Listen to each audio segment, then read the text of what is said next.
then I was paired with this guy. Okay, he's 1900. His name was Greg Johnson. Greg Johnson. And I said to myself, I can't lose to a guy named Greg Johnson. That's like the opposite of a chess name. You know what I mean? It's like, I'm trying to think of a chess name. It's almost as bad as Dennis Norman, Greg Johnson. It's like, I can't fucking lose to a guy named Greg Johnson. So I came back and, yes, exactly. It just doesn't sound like a chess name. So I was like, I can't lose to someone named Greg Johnson. I just can't do it. So I came back and I'm like, all right, everything's fine.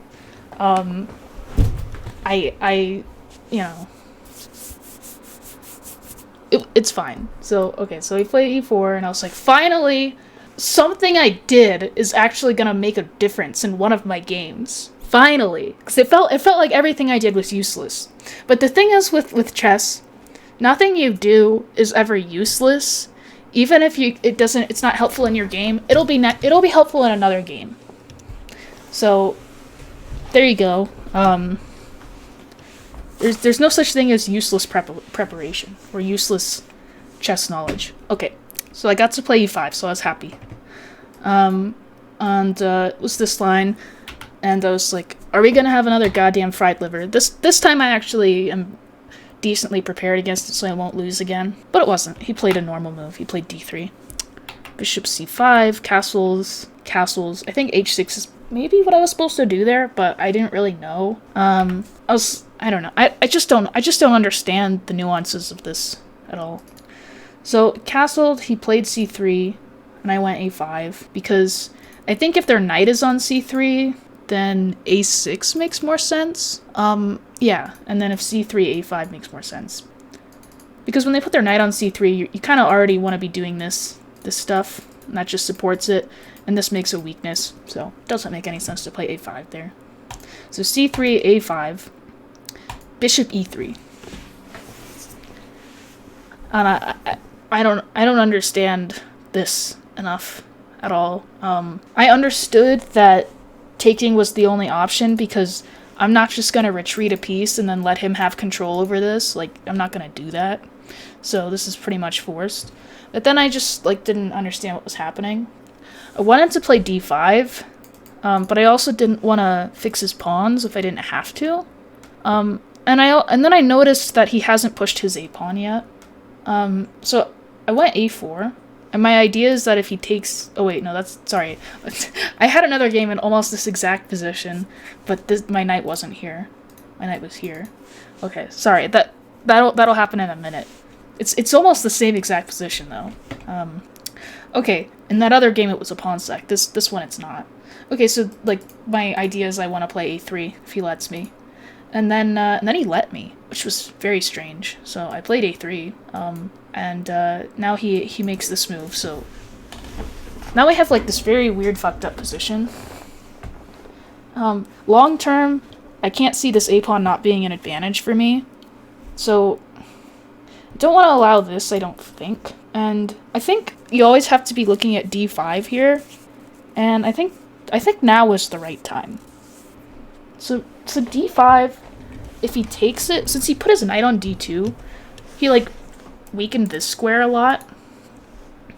So if he just takes, then he has to respond to this threat, which is annoying, and then I take there maybe, but then my knight's trapped. So I don't know, because he goes here. I don't think I can get away with taking there, but I assume that's why he didn't take, is because he thought I was just a fork, and he would have to do this hideous shit, which I don't blame him for not wanting to do, because play bishop f5, and just a god-awful position.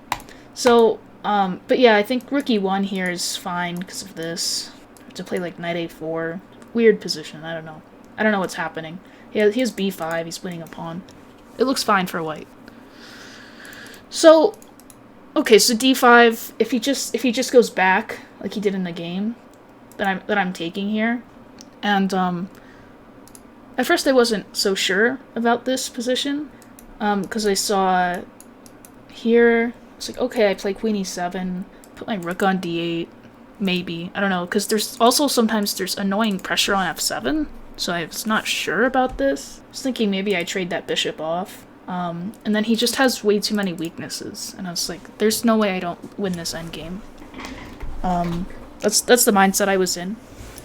Also, I kind of said, I was telling people before this game started, since obviously I can't calculate anymore, I said, I'm going to play the most equal, solid opening ever. I'm not going to do anything crazy. But as you will see, sometimes this just works out for me, where I don't have a choice. So, he takes this way, which is, like, I thought just, like, a clear mistake, because he just lets my queen come to d3, which is why knight d2 is so bad.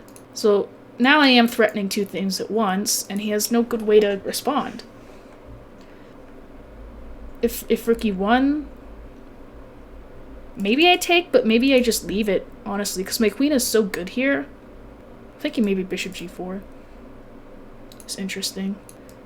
And then if he goes here, then I go here. And then he doesn't kick me out. So he can't ever actually kick out my queen, I don't think. It's really, really annoying having my queen just sitting on his face like that. So I went there, I played queen c2, which I thought was a pretty hideous move. Because I take with check, and I play knight g4, and I have some pretty clear ideas of what I want to do. Unfortunately, this isn't actually a threat because he takes with the knight, and then I don't have a mate on f2. But I still have other threats. I mean, this is kind of annoying.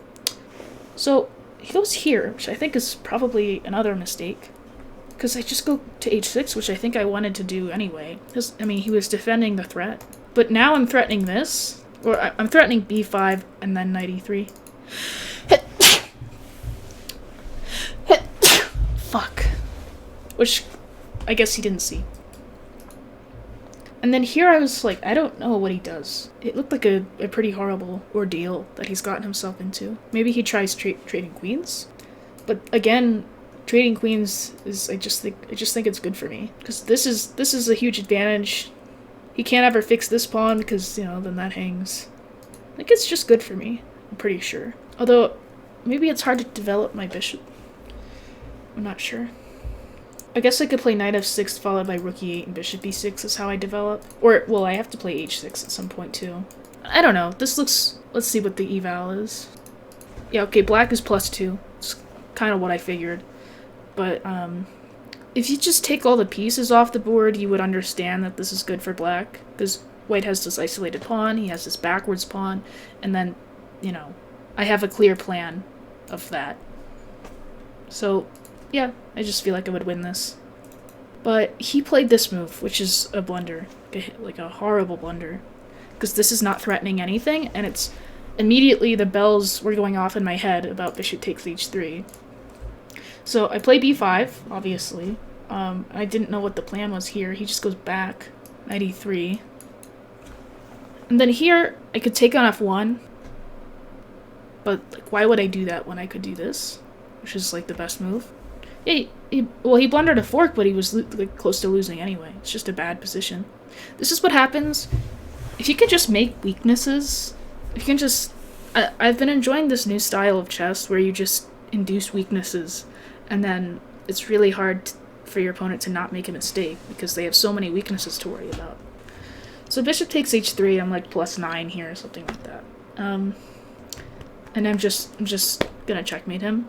So he plays king g1, and I was a little upset because I was like, didn't I just say I don't want to get into a super complicated position because I'm not calculating well? Didn't I just say that? But my moves were best. Like, I'm not gonna not play the best moves just because it's gonna be complicated. So queen g6 is something I definitely wanted to play, but there's knight h4. It's annoying, and now like that might be happening. This is saying. So I went here, which is a good move. Because, I have a lot of threats. I'm threatening to just take and play here. For one. So, king f2. And I decided... Wait, is this what happened? This is not what happened. What did he... Oh, he played rook e1. Which I didn't like for him. So I played queen h1. And knight g4. Yeah, he was, like, concerned with saving this material that I had no interest in taking. Obviously, if I wanted to take that rook, I would have done it first, I think. But now look at his king. I mean, just look at it.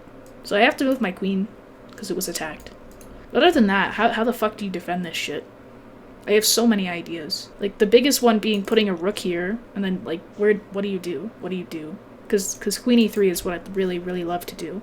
There's a bunch of different cool lines that could happen. I'll try and demonstrate a few. So, if he plays, like, I don't know, rook g1 or something, I go here. I mean, there's just gotta be something happening here. I think every move wins for me.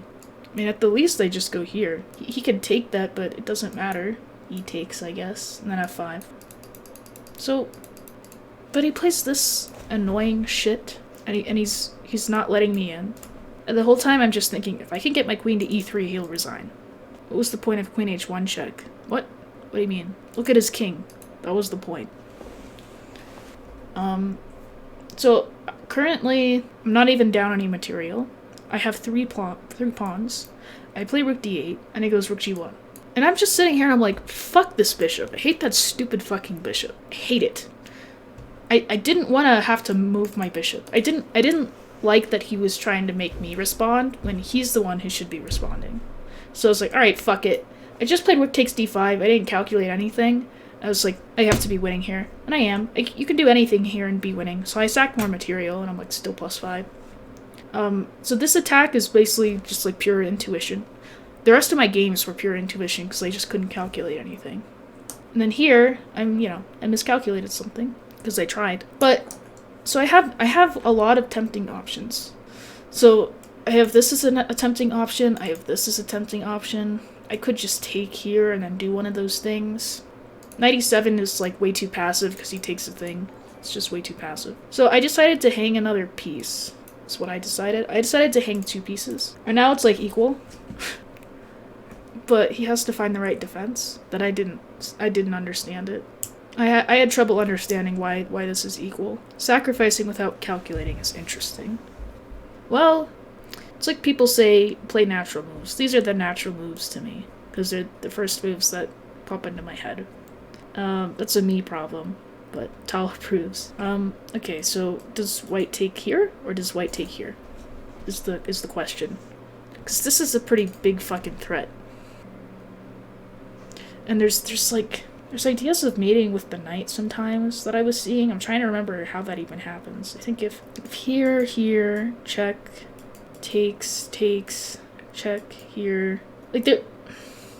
Or... I don't know, I was seeing like this happening, and then they play here, and I play here, or something, and then here. I don't remember. There's a lot of different mates that could possibly happen. Okay, so my opponent played this move, which is a losing move. This move, and if I go here, he goes here. And now I'm like completely out of steam, which I didn't realize. Because I thought like rook e8, like maybe that's still interesting when I was looking at this after.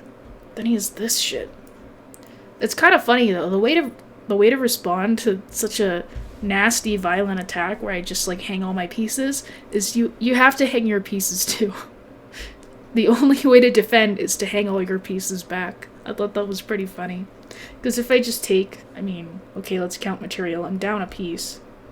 I have 2 pawns for it, and his king's really weak. So I mean, it's still a goddamn mess, and I think I would still win, to be honest. But yeah, why can't I just do that? Oh, and then he's getting me, so I have to be careful. Maybe I have to just go for like some sort of perpetual. But I thought that was kind of goofy. He wasn't ever gonna find that, but yeah. So I go here, and this move is apparently also a draw. I did not play the right move here. I'm having trouble understanding this. Okay, so the best move here is queen takes c6. After this, then e4, and he doesn't have this check, so he goes here. Oh, and then rook e8. Oh, and I just take here. Okay. Yeah, that's pretty convincing. But I went here because I'm weak, and I didn't see the big deal with this, because I go check, and every move's a blunder in this game, because it's just a mess. Alright, so white to play and win. You have 1 losing move, 1 winning move. But you only have 2 options. And since I wasn't calculating, I was just like not thinking too far ahead. I was just like going with the flow of the position. Chess is a deep dark forest, yes. At least the way I do it. Typical Zefcat game. Okay, so Mr. Cheesy Gazebo would have lost the game. Just like my opponent. So King F1 is how you win. Because I was going to do this here. And I was like, what? How are you defending all of this shit? This looks terrible. But simply rook e1. And in this position, like, he just takes with the queen. I have nothing. I just have nothing. If I don't take on c3, I don't know what the fuck else I do, because again, he's taking that way. But with the king on d1, now I go here, same threats, but now he doesn't have as many options, so he can't do two things at once. Like, it's kind of easy to figure out if you're thinking about it in the right way. What's this game? It looks complicated. It's called chess. Ever heard of it? Okay, so he's completely lost. He tries rook takes g4, which is I think what he has to do. And he has this interesting little, like, I have a possibility of making a mistake here. So king e2. If I just go here, oops, sorry, this is hanging. I guess I go like here. Position seems unclear to me because I have this knight doing God's work. It's like duck chess, but without the duck. So that's pretty unclear. So it makes sense to just do this because it's with check, but then it's like, okay, queen takes, and then I can't take here. But then, very nasty, just rook e8.